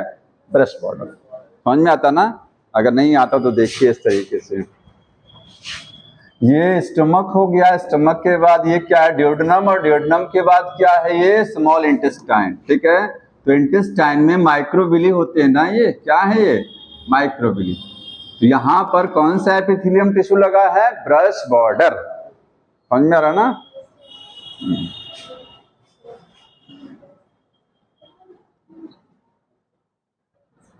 अच्छा, नॉन केराटिनाइज्ड कहाँ है? ये चीक जो होता है अंदर से, कंपाउंड एपिथेलियम है ना, नॉन केराटिनाइज्ड वाला। Which of the following statement is the false about the columnar? columnar के बारे में false बताना है, ध्यान सुनिएगा। It is made up of tall and slender cell। columnar में जो cells होती हैं वो लंबी होती हैं और cylindrical होती हैं, ये सही है। Free surface has may have microvilli, इसकी फ्री सरफेस पर माइक्रोविली हो सकता है। देखिए यहाँ लिखा है may have, तो बताएंगे माइक्रोविली हो सकता है, सही है, हो सकता है। अगर माइक्रोविली है तो सीलिएटेड माना जाएगा। ठीक है, ये भी सही है। They are found in the stomach and intestine, ये कॉलमनर जो है वो इंटेस्टाइन में देखने को मिलता है और स्टमक में देखने को मिलता है। And helps in the secretion in absorption, तो बताएंगे कॉलमनर एपिथेलियम आपको स्टमक में और इंटेस्टाइन में देखने को मिलता है कि नहीं मिलता है? स्टमक में, इंटेस्टाइन में जो ग्रंथियां होती हैं, ग्लैंड्स होती हैं, वो कॉलमनर की तो बनी होती है ना, कॉलमनर की तो है। ठीक है, कौन सा कॉलमनर? ग्लैंडुलर वाला। कौन सा कॉलमनर? ग्लैंडुलर वाला। ठीक है भाई, कॉलमनर में भी तो ग्लैंडुलर है कि नहीं है? ये भी सही हो गया। Ciliated epithelium is mainly present in the hollow structure like bronchioles and fallopian tube। Ciliated epithelium जो है वो ऐसी स्ट्रक्चर में होता है जो स्ट्रक्चर क्या है? हॉलो है। जैसे फैलोपियन ट्यूब का मतलब अंडवाहिनी, और दूसरा दिया है ब्रोंक्यूल्स। ब्रोंक्यूल्स जानते हैं ना, ये भी सही है। अरे जहां खाली जगह होगी वहीं तो सीलिया होगा। अगर कहीं स्पेस अंदर खाली जगह नहीं है तो सीलिया क्या करेगा वहां पर? सीलिया तो वहीं होगा जहां अंदर स्पेस होगा। ठीक, तो यहां पर पूछा है क्या चीज? एक और ऑप्शन बचा हुआ है कि दे हैव एपिकल न्यूक्लिया, ये कह रहा है कि ये कॉलमनर में न्यूक्लियस टॉप पर होता है। ये गलत हो गया ये। बाकी अब तक सब सही है, न्यूक्लियस कहाँ है? बेस पर होता है। Type of the epithelial cell which line the inner surface of the fallopian tube, बताइए। फैलोपियन ट्यूब में और ब्रोंक्यूल्स में और ब्रोंकाई में कौन सा है? Ciliated columnar epithelium. ठीक है, सेल जंक्शन पर है, क्वेश्चन दिया हुआ है।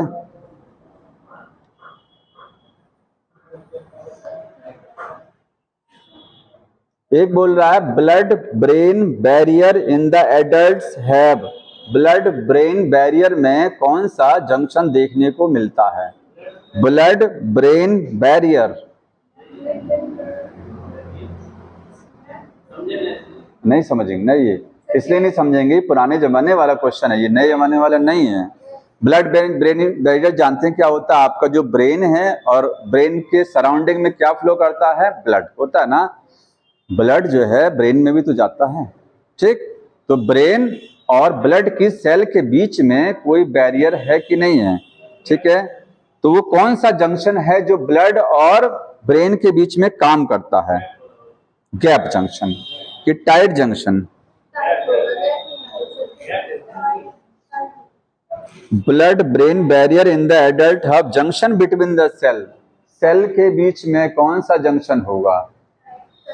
तो टाइट जंक्शन होगा, ठीक है, वो गैप जंक्शन नहीं होगा, क्योंकि वो लीकेज को रोकेगा यहां से।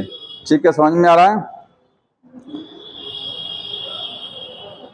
कौन सा टिश्यू एंडोडर्मल ओरिजिन का होता है? एंडोडर्मल बताएंगे, एपिथेलियल टिश्यू कि मस्कुलर टिश्यू कि कनेक्टिव टिश्यू, क्या नर्वस टिश्यू? इसमें से कौन सा टिश्यू ऐसा है चारों में से जिसकी ओरिजिन क्या है? एंडोडर्मल, एंडोडर्मल, बताइए। अरे भाई ये वाला टिश्यू जो एपिथेलियल है इसकी ओरिजिन तीनों है, एक्टोडर्मल, मेसोडर्मल, एंडोडर्मल, ठीक है। और कनेक्टिव टिश्यू की मेसोडर्मल, मस्कुलर टिश्यू की मेसोडर्मल, नर्वस टिश्यू की एक्टोडर्मल। तो एंडोडर्मल ओरिजिन केवल और केवल कहां देखने को मिलती है? एपिथेलियल टिश्यू में, ठीक है, और कहीं नहीं मिलती है।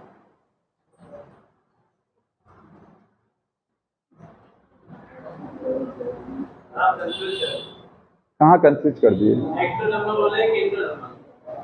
मैंने ये कहा, अगर बोलने में मिस्टेक, देखिए इसमें तीनों हैं, ध्यान सुनिएगा, एपिथेलियल टिश्यू में तीनों हैं ओरिजिन, एक्टो भी है, हाँ, जिससे नर्वस केवल एक्टो होता है, लेकिन एपिथेलियल में तीनों हैं, एक्टो भी ओरिजिन है, मेसोडर्मल भी है, एंडोडर्मल भी है। पूछा एंडोडर्मल ओरिजिन कहाँ होती है, तो आंसर क्या होगा? एक्टोडर्मल। भाई और कहीं देखने को मिलती है? नहीं मिलता है, ठीक।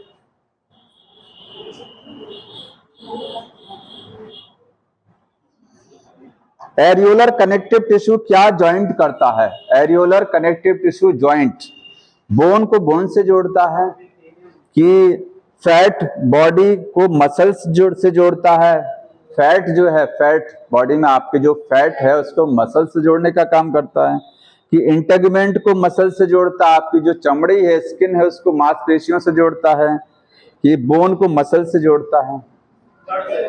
अब ये इसी के तो जस्ट नीचे है चमड़ी के ही एरियोलर, तो स्किन को किससे जोड़ेगा? मसल से, ठीक है। ये बड़ा question. Bone is connected to the muscles with the help of, bone और मसल्स के बीच में क्या है? टेंडॉन, सबको पता है, ठीक है। कार्टिलेज में कौन सी सेल्स होती हैं? ये हो गया।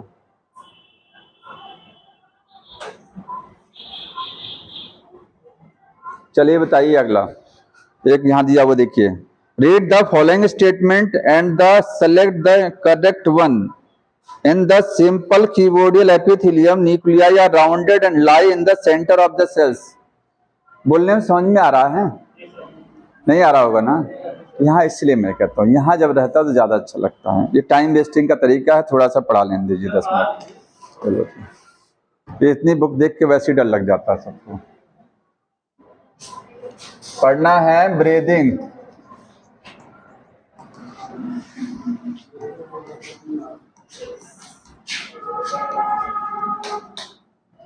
Exchange of gases, breathing and exchange of gases. देखिए कोई फैन भी नहीं चलाया, उसको गर्मी लग रही थी, उसने चला लिया, ठीक है। ये चैप्टर पढ़ना, इसके बाद जंप कर गए यहां पर, सीधे कहां जंप कर गए? यही पढ़ना भी है।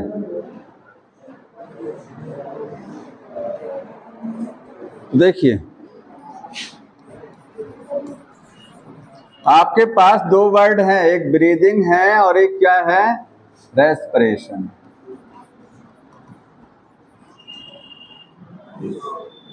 सांस लेना और श्वसन दोनों में डिफरेंस है। जनरली हम लोग आम बोलचाल में कह देते हैं कि रेस्पिरेशन को ब्रीदिंग बोल देते हैं, या ब्रीदिंग को क्या कह देते हैं? रेस्पिरेशन। समझ में आया?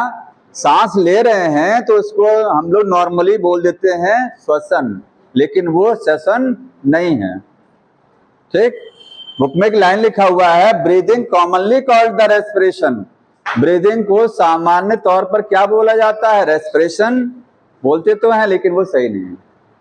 अब बताएंगे ब्रीदिंग क्या है।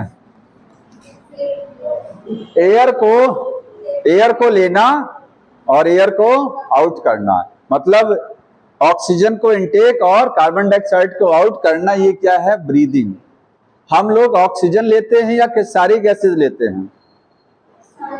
सब कुछ जाती हैं बॉडी में, लंग्स तक सारी गैसेस जाती हैं। लंग्स के बाद कौन सी गैस आगे बढ़ती है? ऑक्सीजन। ठीक है, तो ब्रीदिंग का मीनिंग क्या है? Exchange, exchange of gases between lungs.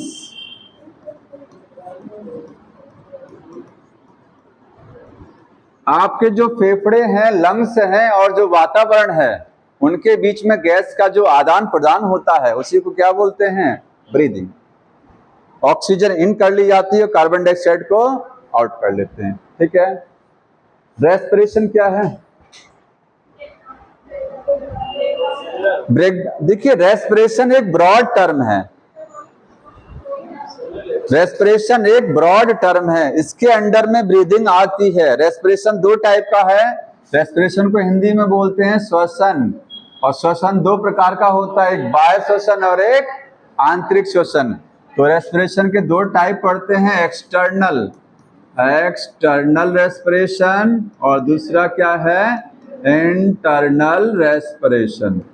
External respiration क्या है? बाह्य श्वसन, और इंटरनल क्या है? आंतरिक श्वसन। इसी को हम लोग सेल्यूलर रेस्पिरेशन बोल सकते हैं। ये क्या है? Cellular respiration. हिंदी में क्या बोलते हैं इसको? कोशिकीय श्वसन। ठीक है, तो रेस्पिरेशन के दो टाइप, एक्सटर्नल है और इंटरनल है। एक्सटर्नल का मतलब जो सेल से बाहर हो रहा है, जो सेल के अंदर नहीं हो रहा है, उसको क्या बोलेंगे? एक्सटर्नल। और जो सेल के अंदर चल रहा है वो क्या है? इंटरनल। ये आउटसाइड सेल है, आउटसाइड सेल। अब जब आप सांस लेते हैं तो जो ब्रीदिंग है, इसी को तो सांस लेना बोलते हैं, ये प्रक्रिया सेल के अंदर नहीं चलती है, ये सेल के बाहर है। कैसे? देखिए, बाहर से ऑक्सीजन आती है, एयर आएगा, आपके फेफड़ों तक पहुंचेगा, ठीक, और फेफड़ों से कहां चला जाएगा? बॉडी में। बॉडी से वापस कार्बन डाइऑक्साइड लंग्स में आएगी, और यहां से कहां चला गया? बाहर। यहां से ऑक्सीजन का आना और यहां से बाहर जाना, मतलब इन्वायरमेंट से एयर का आपकी लंग्स तक आना और लंग्स से कार्बन डाइऑक्साइड का बाहर निकलना, यही क्या है? ब्रीदिंग। यहां पर एयर कहीं सेल के अंदर इंटर नहीं कर रही है, समझ रहे हैं ना? ब्रीदिंग में एयर के सेल के अंदर इंटर नहीं करता है, क्योंकि सेल के अंदर जब एयर इंटर करेगा ऑक्सीजन, तो ये ब्रीदिंग नहीं होगी। यहां से ऑक्सीजन कहां जाएगा? ब्लड में जाएगा। अरे फेफड़ों से ऑक्सीजन कहां जाती है? ब्लड में। तो ब्रीदिंग नहीं है ना, उसको ब्रीदिंग नहीं कहते हैं, वो ट्रांसपोर्ट ऑफ गैस है। वो क्या है? Transport of gases. ब्रीदिंग का मतलब केवल यही इतना है, एयर का इन करना फेफड़ों तक और बाहर कर देना एयर को। वहां कहीं पर भी एयर जो है वो आपकी सेल में इंटर नहीं कर रही है, इसलिए आउटसाइड सेल है। इसी को क्या बोलते हैं? ब्रीदिंग। जो ब्रीदिंग है वो यही है, एक्सटर्नल रेस्पिरेशन।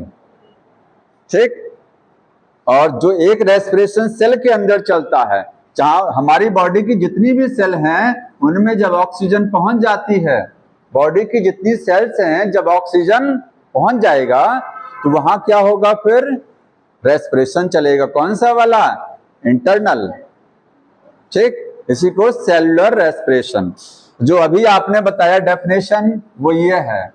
ये क्या है? Break down of food, break down of food to release oxygen, sorry CO2 and energy. Carbon dioxide और एनर्जी को रिलीज होती है जब हमारी बॉडी में फूड का क्या होता है? ब्रेक डाउन होता है सेल के अंदर। समझते हैं ना?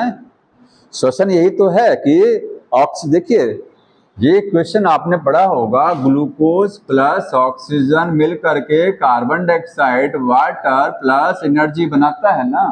ये क्या है? फूड है। इसका क्या हो रहा है? ऑक्सीडेशन। क्या बन रहा है? कार्बन डाइऑक्साइड और एनर्जी बन रही है। यही क्या है, रेस्पिरेशन है। ठीक, इसी को क्या बोलते हैं, रेस्पिरेशन। ये रेस्पिरेशन इंटरनल वाला है। ठीक, अब दोनों में डिफरेंस बताइए। देखिए डिफरेंस समझ में आया। ब्रीदिंग क्या है, एक्सटर्नल रेस्पिरेशन। ये रेस्पिरेशन क्या है, एक्सटर्नल और इंटरनल दोनों।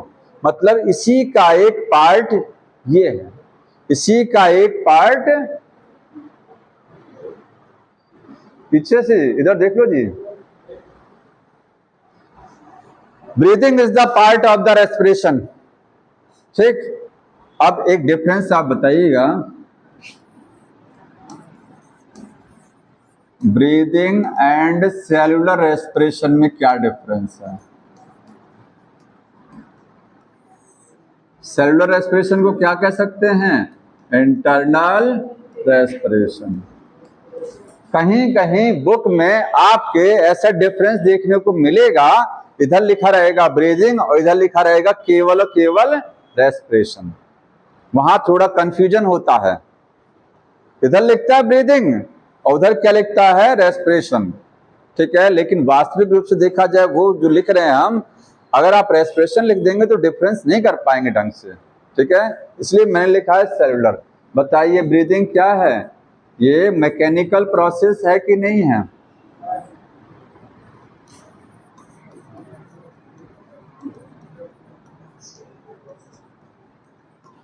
ये चीज समझ में आ रही है, breathing is the mechanical process.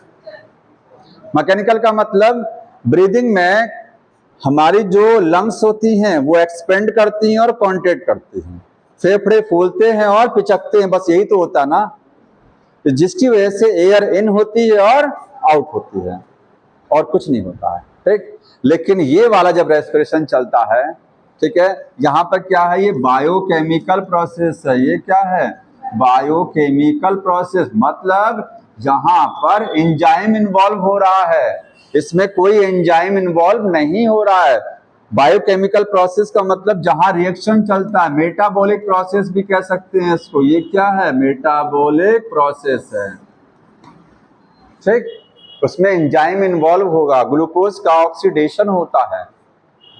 दूसरा डिफरेंस क्या है, ब्रीदिंग में एनर्जी यूज होती है, एनर्जी कंज्यूम, ये चीज समझते हैं, और यहां एनर्जी रिलीज हो रही है, एनर्जी रिलीज। बताइए इसको, एनर्जी कंज्यूम और एनर्जी रिलीज। हाँ, इसको यहां एनर्जी कंज्यूम हो रही है, वहां एनर्जी रिलीज हो रही है। सांस लेने में, सांस लेते हैं तो ऊर्जा खर्च होती है कि नहीं, खर्च होती है। फेफड़ों को एक्सपेंड कराना पड़ता है, फेफड़ों को फुलाना पड़ता है, उसके लिए ऊर्जा खर्च होती है आपकी बॉडी में। लेकिन जब रेस्पिरेशन वो वाला हो रहा होता है तो एनर्जी रिलीज होती है। बारिश हो रही है ना, समझ में आया डिफरेंस है। यहाँ एनर्जी कंज्यूम है, वहां एनर्जी क्या है, रिलीज हो रही होती है। और डिफरेंस बताएं, ये सिंगल प्रोसेस है, सिंगल स्टेप, और ये क्या है, multi step, multi step process. एक स्टेप है, एयर आया आउट, केवल एक स्टेप। वहां क्या है, बहुत सारे स्टेप। कितने स्टेप होते हैं, 10। ग्लाइकोलाइसिस में 10 हैं। क्रेब्स साइकिल चलेगा ATS, मतलब आप जो पढ़ते हैं ग्लूकोज प्लस ऑक्सीजन मिलके carbon dioxide water plus energy. Glucose को तोड़ने के लिए कितने स्टेप की जरूरत पड़ती है, और कई स्टेप है ना। ग्लाइकोलाइसिस है, क्रेब साइकिल है, ETS है। ठीक है, तो ये सिंगल स्टेप है और वो मल्टी स्टेप है। इसमें कोई एंजाइम इन्वॉल्व नहीं हो रहा है, नो एंजाइम इन्वॉल्व, और वहां क्या है, एंजाइम इन्वॉल्व है।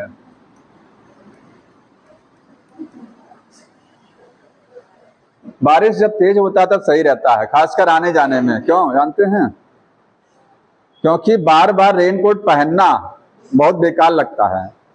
अगर हल्की सी बारिश हो रही है, हल्की सी झीसा पड़ रहा है, तो नहीं पहनो तो ठीक लगता है, ऐसे निकल जाते हैं, ठीक है।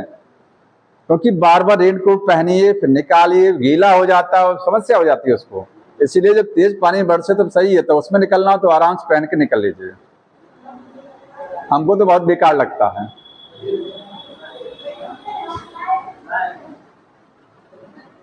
हो गया यहाँ तक? इसके बाद आगे क्या बचा हुआ है, थोड़ा सा और पढ़ना है। अब देखिए टाइम ज्यादा नहीं, और किसी कुछ पूछना हो तो बताइए। बात तो सही कहे हो। देखिए देखिए वो सही काम कर दिया, कुछ पूछ रहा है। हाँ बताओ जी। कौन सा वाला? ब्रीदिंग एक्स्ट्रा सेलुलर है, वो वाला रेस्पिरेशन इंट्रा सेलुलर है। वो सेल के अंदर हो रहा है, ये सेल के बाहर चल रहा है। किसमें? अरे ब्रीदिंग में एनर्जी खर्च हो रही है, वो एनर्जी कहां से आ रही है? वहां से आ रही है। ध्यान सुनिएगा, इस ब्रीदिंग में मैंने लिखा है एनर्जी कंज्यूम, ये एनर्जी आई कहां से? यहां से। यही रेस्पिरेशन से जो एनर्जी रिलीज होती है वही तो यहाँ कंज्यूम होती है। समझ में आ रहा है कि नहीं? और बताइए, और किसी को कुछ पूछना हो तो बताइए।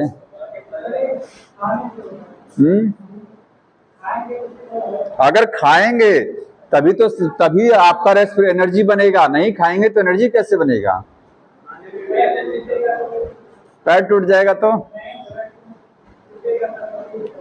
हाँ, जब देखिए आप ध्यान सुनिए, बॉडी में एनर्जी हमारे ग्लूकोज से बनती है, ठीक है। जब बॉडी में ग्लूकोज खत्म हो जाता है तो फैट का ऑक्सीडेशन होता है, और फैट का ऑक्सीडेशन भी, फैट भी खत्म हो जाएगा तो प्रोटीन।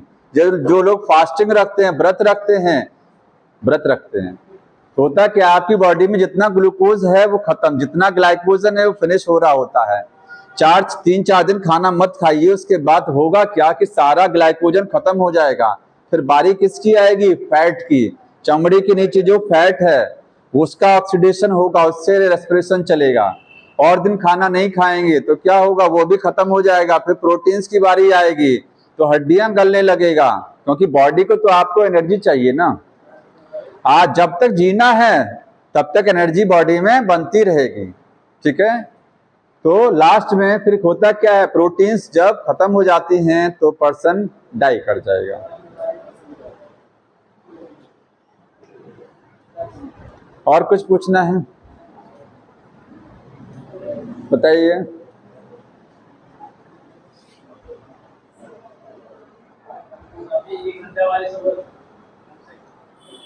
पढ़ाने की बात नहीं, पढ़ाने को मैं 1 घंटा पढ़ा दूं, आप पढ़ने के लिए तैयार होइए। पढ़ने के लिए आप तैयार रहिए, हमको पढ़ाने में दिक्कत नहीं है, ठीक है। तैयार हैं? क्यों तैयार हैं सब?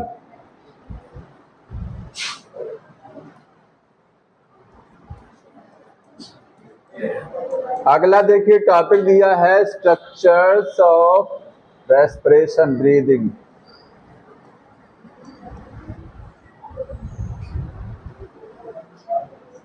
एक टॉपिक दिया है कि आपकी बॉडी में जितने भी एनिमल्स हैं उनमें कौन कौन से रेस्पिरेटरी या ब्रीदिंग ऑर्गन होते हैं, ठीक। जैसे कुछ जगहों पर लंग्स हैं, कुछ जगहों पर क्या है, गिल्स हैं, कहीं पर ट्रैकी हैं, कहीं बॉडी का सरफेस है, ठीक है। तो ये बहुत सारा है, तो एक एक करके देखिए। एक क्वेश्चन आता है, ध्यान सुनिएगा, टाइप ऑफ ब्रीदिंग ऑर्गन, लिख लीजिएगा इसको।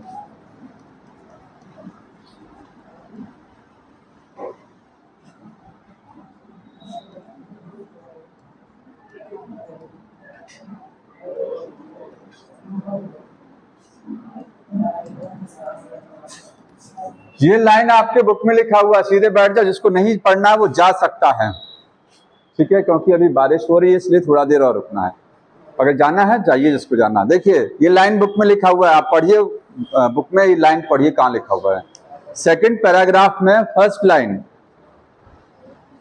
कि ब्रीदिंग ऑर्गन जो होगा, ब्रीदिंग ऑर्गन कैसा होगा, गिल्स होगा कि लंग्स होंगी, कैसा होगा, वो किस पर डिपेंड करता है, level of body organisation, body का ऑर्गेनाइजेशन कैसा है, ठीक है, उस पर डिपेंड करता है, या टाइप ऑफ ऑर्गेनिज्म, और कह सकते हैं, सॉरी एक वर्ड लिखा है हैबिटेट और हैबिटेट। इस लाइन का मतलब समझ रहे हैं, इसको बताइए कोई ऑर्गेनिज्म कहाँ रहता है। भाई सीधी सी बात है, जो पानी में रहते हैं उनके अंदर कभी लंग्स नहीं होगी, जो पानी में है उनके अंदर कभी लंग्स नहीं होंगी, और जो लैंड पर है उनके अंदर कभी गिल्स नहीं होता है, ठीक। तो कोई ब्रीदिंग ऑर्गन कैसा होगा, ये डिपेंड किस पर करता है, वो ऑर्गेनिज्म कहाँ रह रहा है, हैबिटेट क्या है, हैबिटेट का मतलब उसका निवास स्थान, वास स्थान, ऑर्गेनिज्म कहाँ रह रहा है। और दूसरी चीज किस पे डिपेंड करता है, उसका बॉडी का संगठन कैसा है, बॉडी का ऑर्गेनाइजेशन कैसा है, उसमें सेलुलर ऑर्गेनाइजेशन है, सेल्स हैं कि टिश्यू है कि ऑर्गन है कि ऑर्गन सिस्टम है। आपने पढ़ा ना एनिमल किंगडम में, शुरुआत में बताया था आपको मैंने, 4 तरीके का बॉडी ऑर्गेनाइजेशन होता है, ठीक। तो उस पर भी डिपेंड करता है, ये लाइन पर स्टेटमेंट में क्वेश्चन आता है, ध्यान रखिएगा इसको। अब देखिए, अगर कहूं मैं पोरीफेरा से लेकर के, कहां से, पोरीफेरा से लेकर के और आपका कहां तक, एस्के हेलमंथ तक, एस्के हेलमंथ तक बताएंगे, यहां पर रेस्पिरेट किससे रेस्पिरेशन होगा, पोरीफेरा, सिलेंटेटा, टिनोफोरा और प्लेटी हेलमंथ, एस्के हेलमंथ में रेस्पिरेशन किससे होता है, स्किन तो होता ही नहीं है। पोरीफेरा में, सिलेंटेटा में कहीं स्किन नहीं है, जनरल बॉडी सरफेस बोलते हैं आप इसको, जनरल बॉडी सरफेस। हाइड्रा में जनरल बॉडी सरफेस है, मतलब जितना यहां से यहां तक जितने भी जीव आएंगे सब में श्वसन किससे होगा, अगली बार यहीं बैठोगे, हाँ तो तुम आगे आ जाओ, तुम परेशान होने के लिए पीछे गए हो, आगे आ जाओ तुम जल्दी से, अब ना जल्दी आ जाओ तुम, वो मेरे सिर पर बैठा है, वो कैसे परेशान कर लेगा तुमको, अब सही है ना। देखिए यहां पर क्या है, जनरल बॉडी सरफेस,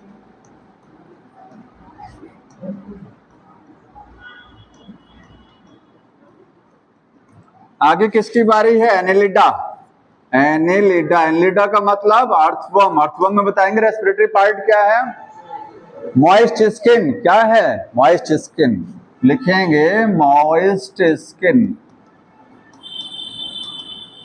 इसके बाद क्या है, आर्थ्रोपोडा, आर्थ्रोपोडा बताएंगे, आर्थ्रोपोडा में क्या है, कई चीजें हैं, आर्थ्रोपोडा में कई हैं। देखिए कॉकरोच अगर आप पढ़ते हैं तो वहां ट्रैकी है, क्या है वहां, ट्रैकी पढ़ा ना। और अगर आप पढ़ेंगे इसको, प्रॉन, झींगा मछली पानी में रहती है, वो क्या है, आर्थ्रोपोडा वो भी है।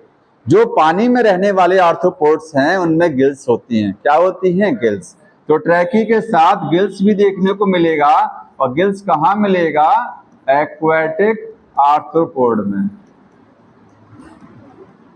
इसके अलावा भी कुछ है, हाँ अरे बता रहे हैं, रुक जाओ परेशान मत होइए। इसके अलावा 2 चीजें और पढ़ते हैं, इसके अलावा 2 चीजें और, एक है बुक लंग्स, बुक गिल्स पढ़ा आपने, और एक है बुक लंग्स। कहाँ कहाँ होगा ये कहाँ पढ़ा था बताइए, हाँ स्कॉर्पियन में है कि किंग क्रैब में, इतना बताइए, किंग क्रैब में। बुक गिल्स कहाँ होती हैं, ये आपका एग्जाम्पल है किंग क्रैब। और बुक लंग्स कहाँ है, स्कॉर्पियन में है, कहाँ है वो, स्कॉर्पियन, स्कॉर्पियन। और बताएंगे कि एग्जाम्पल, स्पाइडर। इसको कैसे याद रखा जाए मैंने बताया था आपको,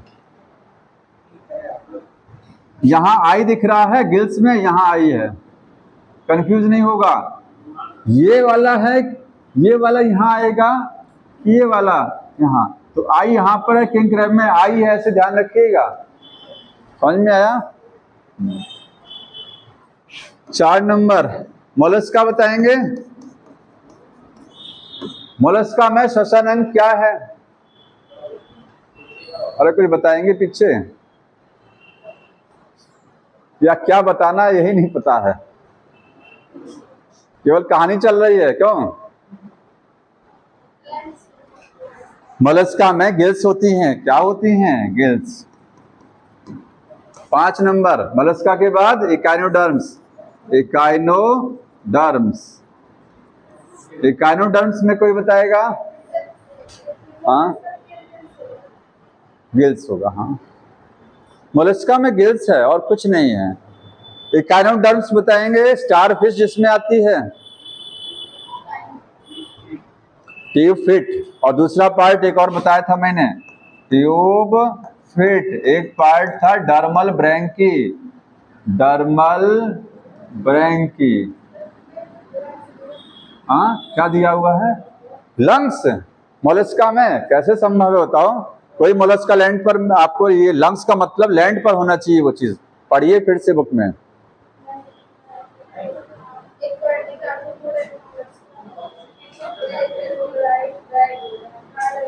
एक्वेटिक आर्थ्रोपोडा एंड मोलस्का, क्या लिखा है? अरे हमको भी पढ़ लेने दो भाई। लाओ जी, काहे को फंस रहे हो? हाँ बताइए। लाइन नहीं पढ़नी आ रही तुमको? लाइन पढ़ो। देखो स्पेशलाइज्ड कहाँ गया ना, फिर से पढ़िए। ये देखिए, हाँ है ना, specialised vascular structure gills are used by the most of the aquatic arthropod and mollusca. ये गिल्स की बात कर रहा है यहाँ तक, केवल मोलस्का तक। ध्यान सुनिएगा, आगे बोला वेयरएज, जबकि वेस्कुलाइज्ड बैक और lungs are used by the terrestrial, जबकि तो पढ़ने में गलती हो रही थी तुमको। हाँ, दरअसल में वो पढ़ने में मिस्टेक हो रही है और कोई बात नहीं, ठीक है। वो सही लाइन लिखी गई है, हमने भी सही बताया। 5 नंबर के बाद 6 नंबर बताएंगे। इकाइनोडर्म्स के बाद क्या आता है? हेमिकॉर्डेटा में क्या है? गिल्स, जो कि वाटर में रहता है। हेमिकॉर्डेटा कहाँ है? बेलेनोग्लोसस, वाटर में है। और इसके बाद क्या पढ़ते हैं? मछलियां, फिशेस। तो फिशेस कहाँ है? गिल्स। फिशेस के बाद अब आ जाएंगे क्या चीज? Amphibia, frog. आपने फ्रॉग में पढ़ा हुआ है, फ्रॉग में स्किन भी है, चारों लिखिएगा। एम्फीबिया में स्किन, बक्कल कैविटी, लंग्स और गिल्स, ठीक है। और इसके बाद क्या है? Reptile, birds, mammals. यहां क्या है? लंग्स। तो लंग्स आपको केवल और केवल कहां देखने को मिलती हैं? 3 जगह, रेप्टाइल, बर्ड्स, मैमल्स में ओनली लंग्स, ठीक। और लंग्स को बोलते हैं वेस्कुलराइज्ड बैग। क्यों बोला जाता है, कोई बताएगा? लंग्स को वेस्कुलराइज्ड बैग क्यों बोलते हैं? वेस्कुलराइज्ड बैग,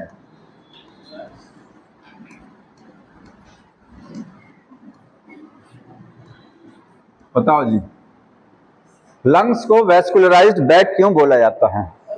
बैग ठीक है, झोला है एक तो। लंग्स, लंग्स क्या है? हमारी बैग है, लेकिन वो वेस्कुलराइज क्यों है? वेस्कुलर का मतलब जहां पर कोई चीज का संवहन होता है। आपने संवहन तक पढ़ा है ना? जाइलम और फ्लोएम क्या है? वेस्कुलर टिश्यू है कि नहीं है? फूड का और वाटर का संवहन होता है, ट्रांसपोर्ट। जहां पर कोई भी चीज का ट्रांसपोर्ट होता है वो जगह है वेस्कुलराइज्ड। हमारे फेफड़े में क्या है? फेफड़े में ये एल्वोली होती हैं, इनके चारों तरफ ब्लड फ्लो कर रहा होता है। क्या चीज? ब्लड। एल्वोली में क्या है? ब्लड का फ्लो हो रहा है, ठीक है। इसीलिए एल्वोली या लंग्स जो हैं वो क्या है? वेस्कुलराइज्ड। समझ में आ रहा है ना?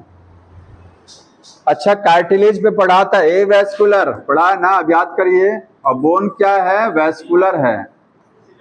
ऐसे भी समझ सकते हैं, बॉडी के जिस अंग में ब्लड बह रहा है, जिस अंग के साथ ब्लड कांटेक्ट कर रहा है, उस अंग को आप वेस्कुलराइज कह सकते हैं। हमारा हड्डियां जो है वेस्कुलराइज होती हैं, कार्टिलेज जो है वो वेस्कुलराइज नहीं है, क्योंकि कार्टिलेज में अंदर खून नहीं दौड़ता है। हड्डी के अंदर खून जाता है क्योंकि बनता है वहां पर। ठीक, बॉडी के जितने ऑर्गन है सब में अंदर ब्लड फ्लो करेगा, लेकिन कार्टिलेज में अंदर ब्लड फ्लो नहीं करता कभी। तो कार्टिलेज एवेस्कुलर है। समझ में है ना वेस्कुलराइज क्यों बोला जा रहा है? क्योंकि लंग्स में इनसाइड ब्लड जो है, लंग्स में सराउंडिंग में ब्लड फ्लो कर रहा होता है। यहां तक ये फिनिश हो गया है, तो बाकी नेक्स्ट टाइम पढ़िएगा, ठीक है? हाँ, अरे कहाँ थे जिस दिन फ्रॉग पढ़ाया जा रहा था? बक्को फेरिंग्स यहीं थे, दिमाग कहाँ था तुम्हारा? घर रख के आए थे क्या? फ्रॉग में बक्कल कैविटी और जो फेरिंग्स है, फ्रॉग दरअसल में करता क्या है, ईयर को माउथ में भरेगा, इसके बाद ऐसे